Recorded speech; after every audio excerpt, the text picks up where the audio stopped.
Well, good morning to you. Welcome to our morning walk with the apostles. Today is Tuesday, September the 14th, 2021. Certainly good to be with you this morning. I hope that your morning's doing well, and appreciate you taking time to join with us if you're live this morning. If not, appreciate the time that you do take, whatever time that is through the day. We're going to begin a new aspect of Paul's life in the book of Acts today. As we are going to see from chapter 27, he actually begins the journey toward Rome. Before we do that, though, let's pray.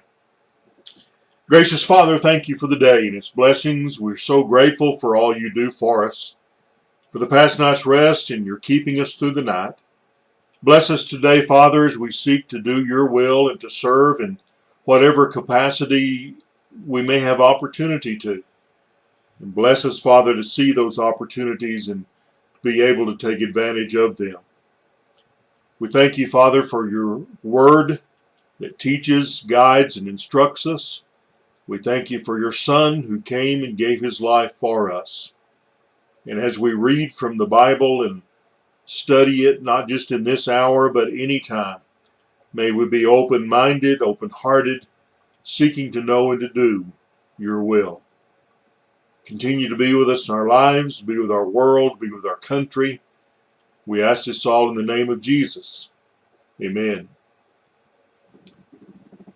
Acts chapter 27, verse 1 begins, "When it was decided that we would sail for Italy."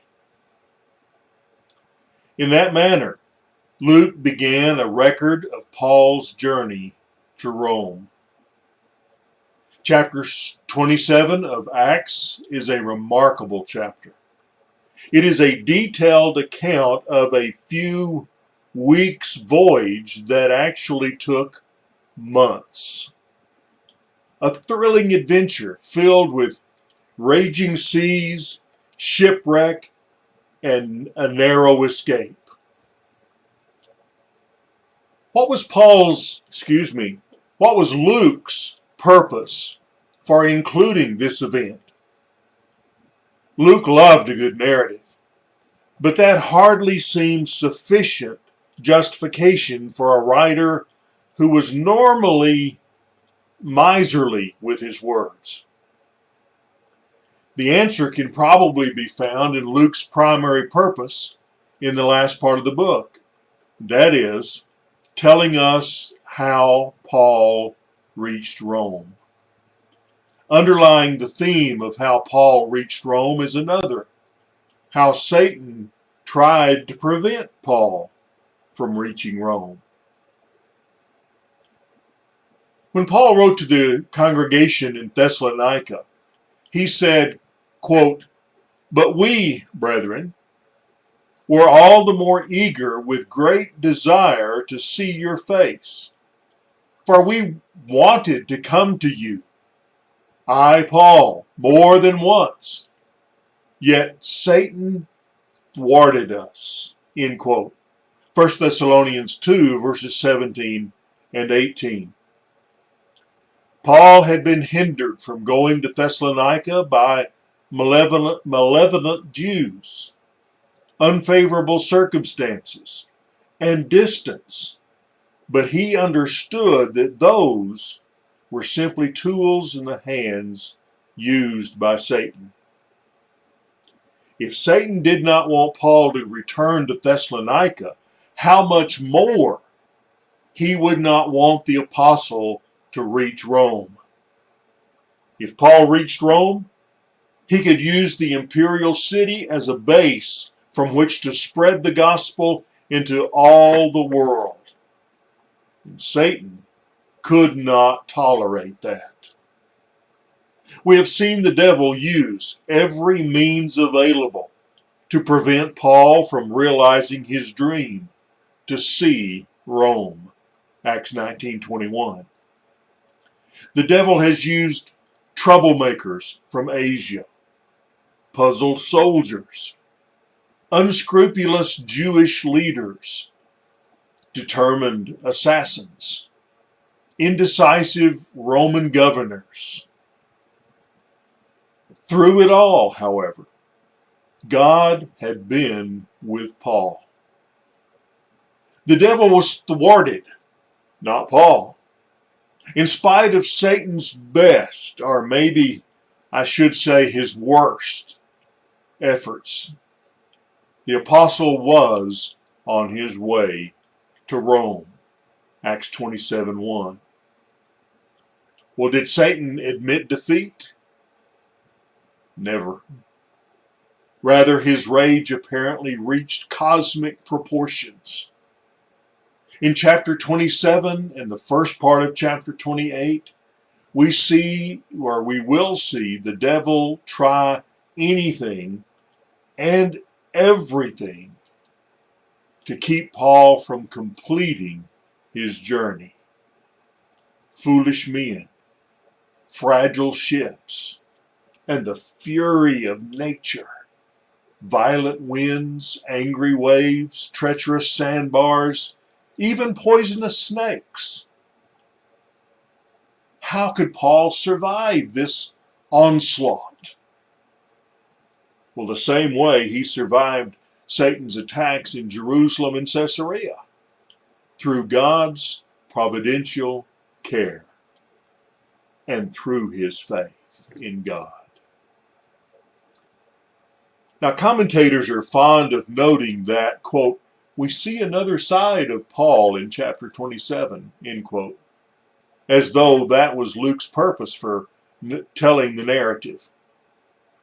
Now, it is true that we see Paul in a different role, a leader among non-Christian men.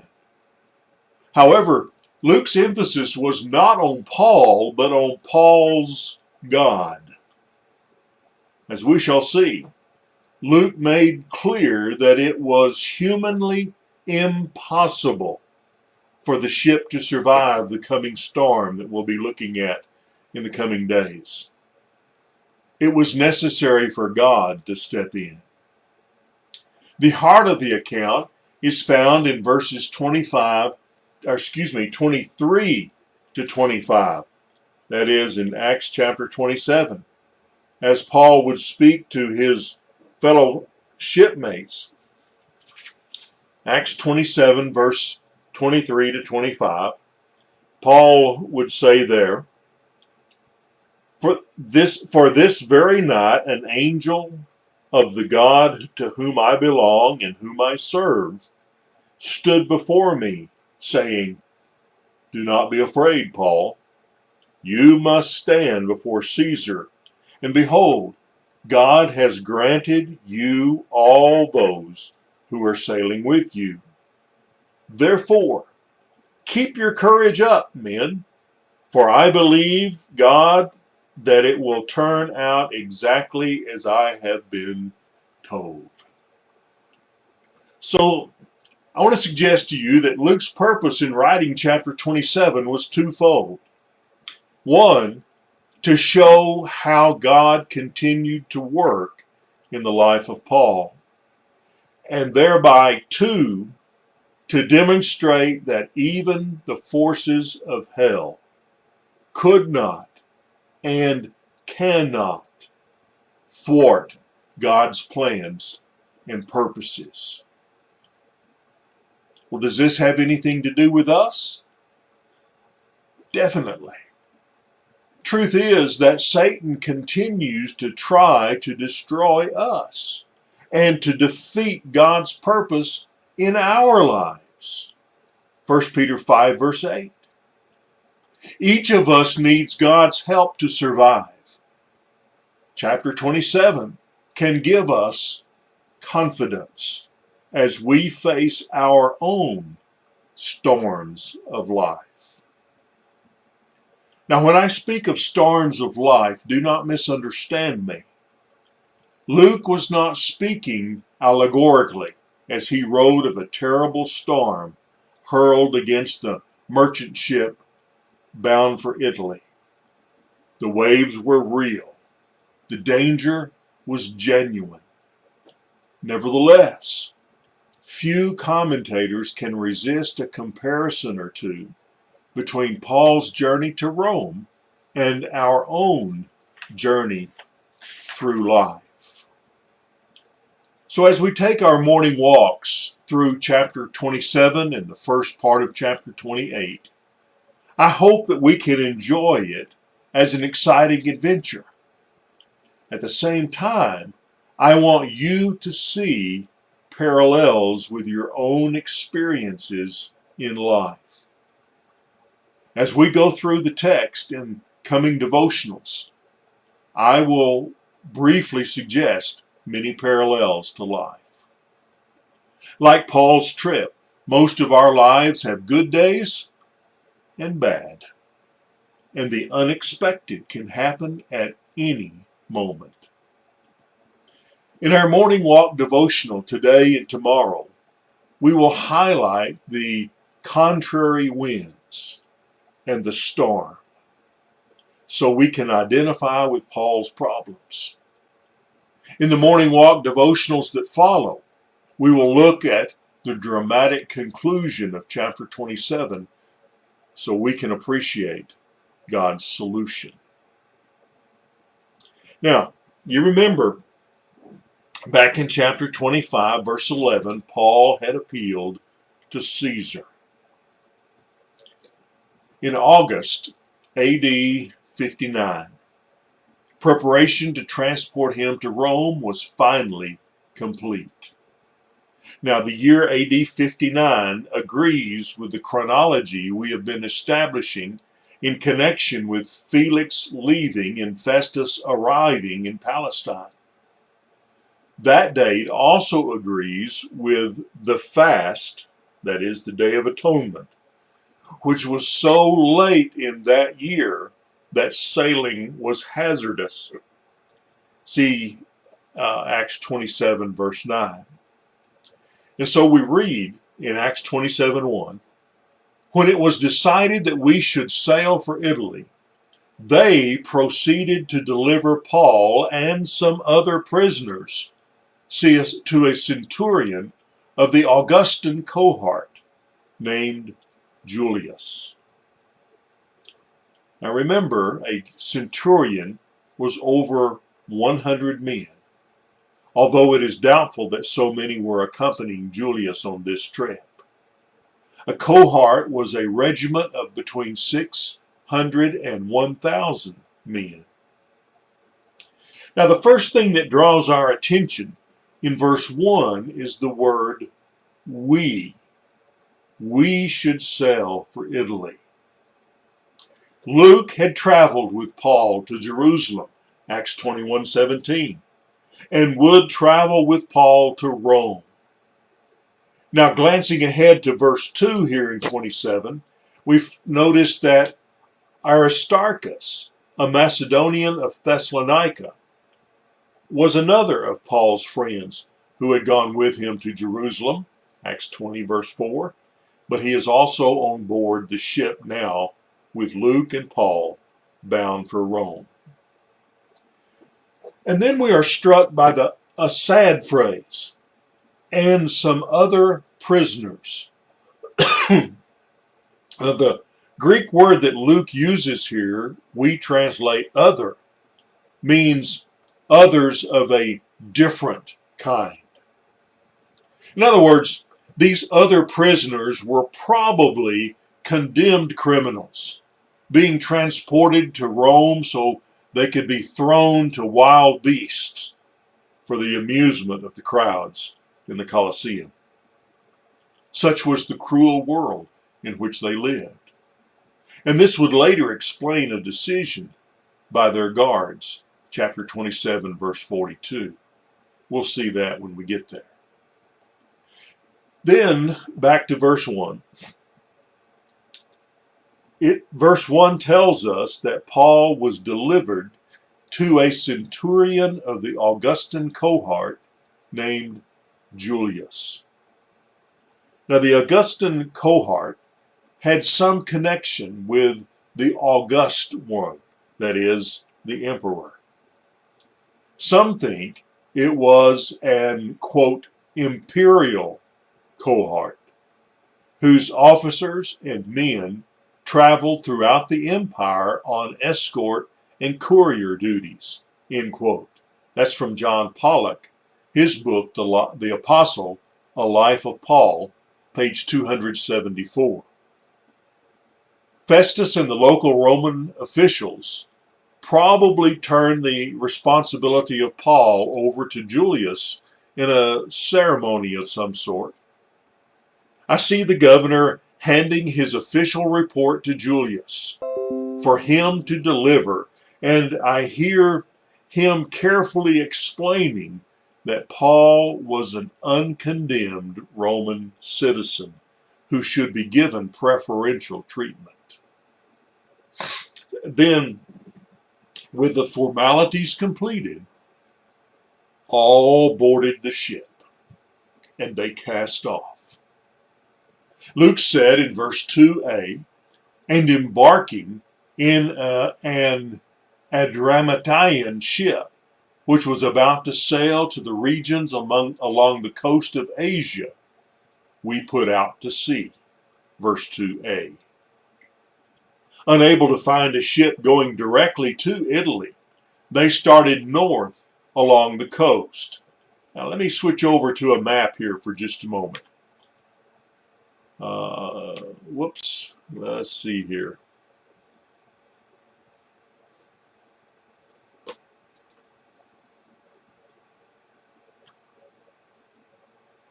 There we go. Here is a map of the Eastern Mediterranean, and Paul has been down here at Caesarea, the orange arrow that I just drew in there, and now they have set sail and they're going north, and we're about to see them reach the port of Sidon, the green arrow that I just drew in there. So they've started north along the coast, and they are planning to change vessels when they find one headed to Rome. If everything went well, then they should be reaching Rome by late October. I mean, this is August when they depart, a couple of months. Now, Luke said this was an Adramyttian ship. Adramyttium was a city situated on the west coast of Asia Minor. Let me go back to the map right quick. I just realized that I've got that there. I didn't put an arrow, so let me just get you to look. If you keep looking up and a little bit to the left of that green arrow, you see Myra, and up on above it in big darker letters Asia, and right above it it says Adramyttium. They're on the west coast of the province of Asia. So that ship, that's its home port, and so I guess we can assume that's where it's going back to. Anyway, it was probably a coastal vessel heading back to its home port, and thus it would hug the coast, as it were, going back. Luke reported then in verse 3 that the next day we put in at Sidon. Now, I showed you that on the map with that green arrow a moment ago. Sidon was a trading stop in Phoenicia, 70 or so miles north of Caesarea. Now, while in the port, most of the prisoners would have remained chained below deck, but verse 3b says that, quote, Julius treated Paul with consideration and allowed him to go to his friends and receive care, end quote. Now, accompanied by a soldier, no doubt. Those friends were probably fellow Christians. 3 John verse 14. See John 15:5 as well. Perhaps Paul had met them on earlier trips through Phoenicia, as he had done in Acts 12 verse 25, in chapter 15, verse 3, or when he spent a week in Tyre on his way to Jerusalem, Acts 21, verses 3 and 4. Or perhaps he'd never met them before. Now, once more, we see the graciousness of Christians as we consider that the congregation in Sidon had likely been established by Paul because, not by Paul, had likely been established because Paul had driven Christians out of Jerusalem. Remember, we talked about in chapter 8 and chapter 11. Well, it made no difference. A fellow Christian always is or should be a friend. On our journey through life, we all need friends. Proverbs 17:17. And also notice here in verse 3b that Luke uses a medical term, receive care. Now, was this merely Luke's usual phraseology? Or did Paul need medical attention beyond what Luke could give him on board ship? We don't know. Now, we're going to leave Paul in Sidon for today, and we'll pick up here tomorrow as he and his company sail on toward Rome. Let's bow in prayer this morning as we close. Gracious Father, thank you for the day and for the blessings, for the time that we were able to spend introducing this study of Paul's sail to Rome. Bless us, Father, as we look at these things, and that we may glean from them things that will encourage and help us in our lives as we strive to be what you want us to be and to serve and do what you want us to do. Again, I pray for our world, for the mess that things are in, for our country, for the mess that things are in. And I just pray, Father, that we can somehow affect the place where we are to turn back to you. Be with those who are in need of our prayers, who are dealing with physical difficulties. Thank you again for the Christ. We pray in his name. Amen. We'll go out, have a great Tuesday. Lord willing, we'll see you back here tomorrow as we take another morning walk with the apostles.